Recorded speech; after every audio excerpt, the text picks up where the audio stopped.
Swayam Prabha. Digital India. Educated India.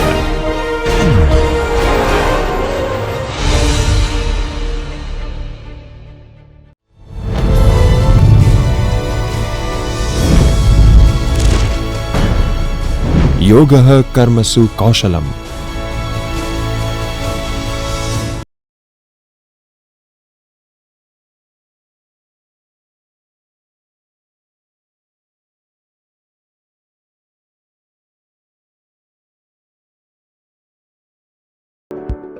Fundamentals of Communication. Hello students, I am Dr. Rinki Menon, Assistant Professor presently working at Sri Narayana College of Commerce, Gujarat University. Today I would be delivering a lecture in the subject of business communication. The course objective is, the course aims to make students understand the basic concepts of business communication and develop conceptual clarity and logical skills so that they can use them. The course comprises of various concepts of communication. I would start with the first unit that deals with the fundamentals of communication. Now let's begin with today's module that we shall cover. After this lecture, you shall be able to understand the meaning of communication. We shall also get an insight about the nature of communication. Next, we shall discuss the process of communication. Later, we shall also give an insight to the role of feedback and types of noise in the communication process. Last, we shall understand the importance of communication. So let's begin with today's session. What is communication? Communication can broadly be defined as exchange of ideas, messages and information between two or more persons through a medium in a manner that the sender and receiver understand the message in common sense, that is, they develop common understanding of the message. The word communication is derived from the Latin word communicare, which means to share, impart, participate, exchange, transmit or to make common. It emphasizes on sharing common information, ideas and messages. It is not merely issuing orders and instruction. So, communication is a two-way process of exchanging ideas or information. One person alone cannot carry out communication. When you communicate, there has to be a receiver or an audience that would reciprocate. Only then communication is complete. Communication is a process of transmitting and receiving verbal and non-verbal messages. It is considered effective only when it achieves the desired reaction or response from the receiver. The response may be positive or negative. In case of absence of any response, communication is incomplete. So, defining communication as the imparting or exchange of information by speaking, writing or using some other medium. As suggested by the Oxford Dictionary, I hope you are now through with the topic of communication. Now let us take a look at the nature and features of communication. Natures or features of communication. Communication is fundamental to the health and operation of an organization. A clear communication process creates a space and platform for people to share ideas, information, facts and feelings. It improves the reliability and coordination of information. First feature. Communication is an exchange of ideas. Communication is the process through which an exchange of information takes place. It is sharing of information, ideas, concepts and messages. Second feature. Two or more parties are involved in it. In communication, exchange of information takes place between two or more persons. The one who initiates the exchange is the sender of message or speaker or writer, and the one who receives and interprets it is the receiver of message, either a listener or a reader. Third feature, it is a two-way process. It is an internal part. So moving further, let us now understand how a message takes form and reaches the receiver. The communication process. The communication process is a dynamic framework that describes how a message travels between a sender and receiver using various communication channels. The goal is to ensure the receiver decodes the message correctly and can provide feedback with ease and speed. This is especially important for large organizations that need to notify people in different areas and time zones about an event, problem or change. Communication is a continuous process which mainly involves three elements, that is, sender, message and receiver. The elements involved in the communication process are explained below in detail. The entire picture shows sender, encoding of the message, channel, receiver and decoding. Between these finds the noise. First, the sender. The sender or the communicator generates the message and conveys it to the receiver. He is the source and the one who starts the communication. Second, message.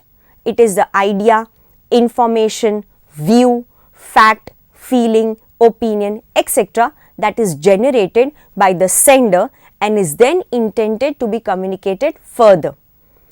Third, encoding. The message generated by the sender is encoded, bricked symbolically such as in the form of words, pictures, gestures, etc. before it is being conveyed. Fourth, that is media. It is the manner in which the encoded message is transmitted. The message may be transmitted orally or in writing. The medium of communication includes telephone, internet, post, fax, email, etc. The choice of medium or media is decided by the sender. Decoding. It is the process of converting the symbols encoded by the sender. After decoding, the message is received by the receiver. Receiver. He is the person who is the last in the chain and for whom the message was sent by the sender.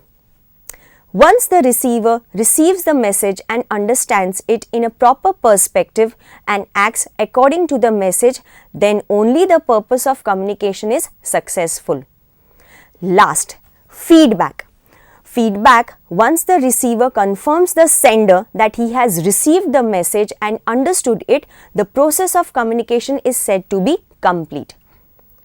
In between comes the noise. It refers to any obstruction that is caused by the sender, message or receiver during the process of communication. For example, bad telephone connection, faulty encoding, faulty decoding, inattentive receiver, poor understanding of message due to prejudice or inappropriate gesture, etc. are examples of noise. As we have understood the elements of communication, now let us now understand how the communication process actually works. How the communication process works? The communication process works through a series of 7 steps. They include point 1. The sender develops an idea to be sent. Communication begins with an idea. For you to construct a clear and actionable message, you need to organize your thoughts. To understand the purpose of your message, answer these 3 essential questions. 1. Who do you want your message to reach? 2. What information does the receiver need to know? And 3. What do you want the receiver to do with this information? Step 1 is over. Step 2. The sender encodes the message. Once the sender develops an idea, they need to present the message in a coherent structure.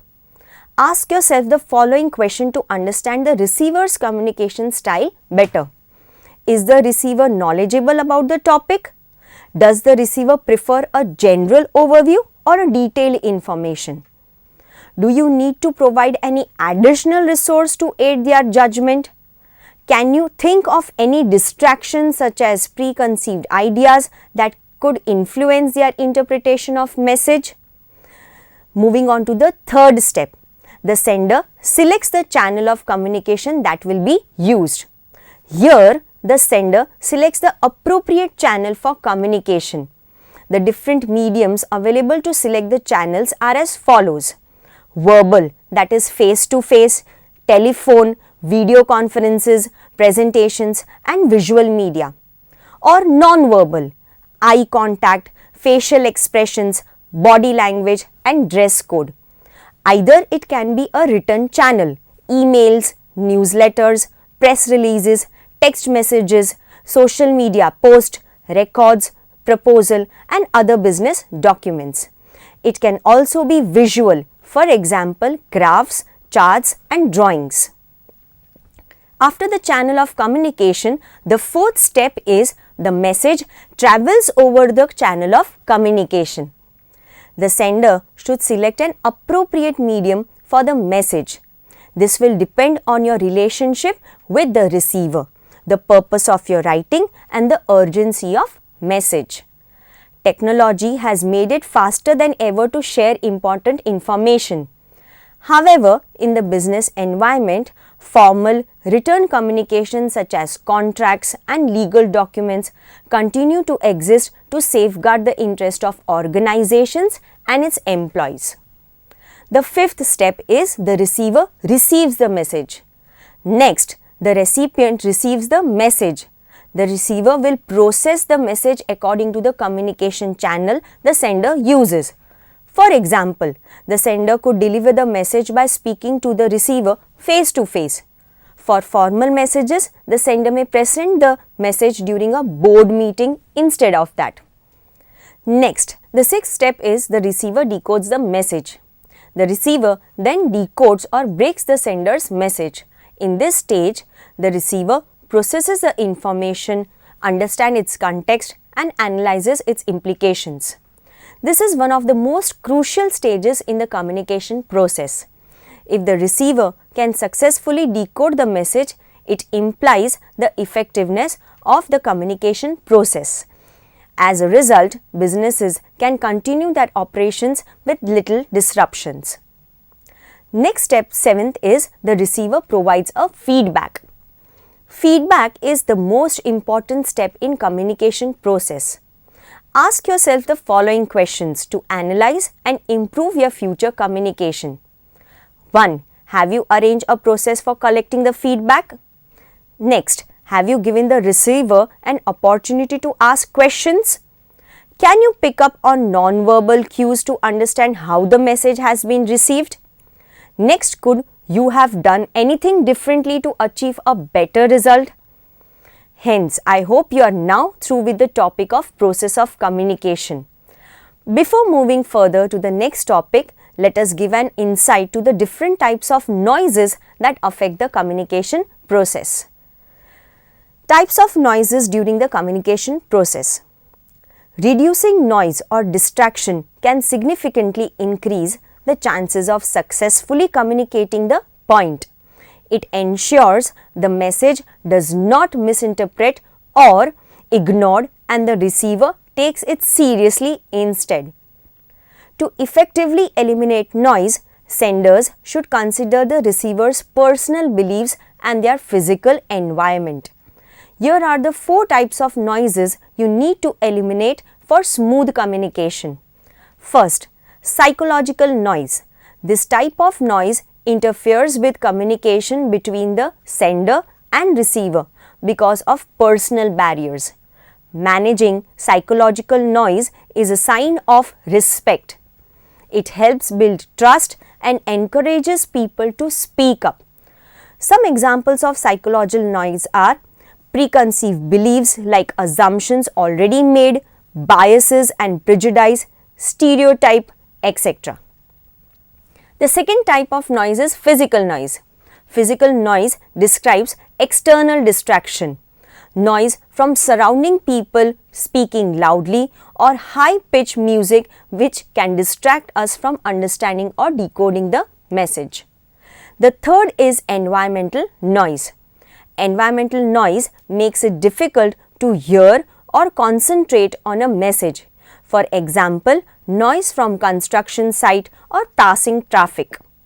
Noise can affect our emotions and therefore the way we perceive a message. This is why it is important to keep distractions to a minimum. The fourth is semantic noise. Semantic noise is interference on the sender's end. This could be because of technical issues or poor communication skills. To communicate a message clearly, it is important to avoid jargons, big words, abstract ideas, and foul language when writing. Similarly, speaking clearly in a relaxed and confident tone can communicate your point more effectively. When choosing a technological channel of communication, it is best to check the file size of your attachment and the audio quality of your video before sending it to the receiver. Now, role of feedback in communication process. Just as it is important to understand the different types of noises that distract the message, in the same way, it is important to understand the role of feedback in the communication process. Communication is the exchange and flow of information and ideas from one person to the other. It involves a sender transmitting an idea, information, or feeling to a receiver. Effective communication occurs only if the receiver understands the exact information or idea that the sender intends to transmit. Feedback is essential in communication so as to know whether the recipient has understood the message in the same terms as intended by the sender and whether he or she agrees to that message or not. Receivers are not just absorbers of message. They receive the message and respond about the subject matter about what they have understood. This response of a receiver to sender's message is called feedback. Sometimes a feedback could be non-verbal, smiles, sigh, or other times it is oral. It can be written like replying to an email, etc. Feedback can enable us to evaluate the effectiveness of our message. Feedback also enables us to evaluate the effectiveness of our message. It is the end result of an idea and makes communication a continuous process.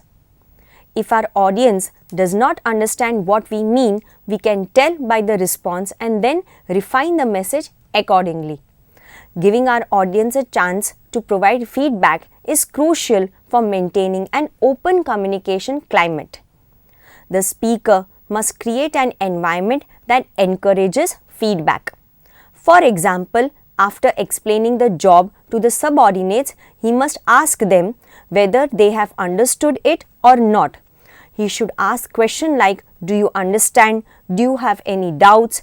etc. At the same time, he must allow his subordinates to express their views also. In general, we can quantify the following importance of feedback in communication, either in formal or informal setting. First, it completes the whole process of communication and makes it continuous. Second, feedback is a basis of measuring the effectiveness of communication. Third, it is a good basis for planning on what next to be done, especially statistical reports. Fourth, communication will be useless if without feedback. Fifth, feedback paves the way for new generation. Feedback is the live wire of communication, as communication is the live wire of human existence and interaction. The process of communication finishes only when the vicious circle ends with a feedback. Thus, feedback should be carefully considered before putting forward due to its significance. So, I hope you are all now clear with the topic of communication process. Moving to the importance of communication. Effective communication is vital for efficient management and to improve industrial relations. In modern world, the growth of telecommunication, information technology and growing competition and complexity in production have increased the importance of communication in organizations, large and small, irrespective of their type and kind. A corporate executive must be in a position to communicate effectively with his superiors, colleagues and other departments and subordinates. This will make him perform well and enable him to give his 100% to the organization. The following points can illustrate the importance of communication. First, it is the base for action. Communication acts as a base for any action. Starting for any activity begins with communication, which brings information necessary to begin with. Second, communication planning becomes easy. Communication facilitates planning.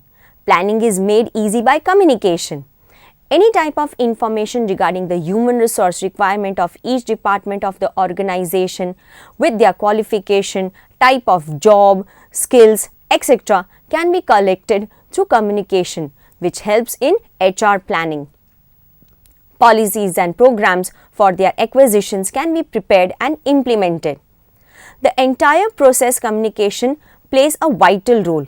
It also facilitates managerial planning of the organization. The third importance, it is a means of coordination. Communication is an important tool for coordinating the efforts of various people. Fourth, ease in decision making. The information collected through communication helps or aids in decision making process. Communication facilitates access to the vital information required to take decisions. Fifth, it boosts morale and motivation. An effective communication system instills or inputs confidence among the subordinates and workers, ensuring change in their attitude and behavior. The main cause of conflict and dissatisfaction is misunderstanding, which can be removed through communication skills. The removal of misunderstanding makes manager and his subordinates understand each other and create good industrial relations. This boosts up the morale of people and motivates them to work hard. Hence, to summarize, communication can be defined as a two-way process, a process of transferring information, the act of delivering one's ideas and opinions known to others, a systematic and continuous process of telling, listening and understanding. I hope you are now through with the topic of communication and how the process of communication takes place. Thank you.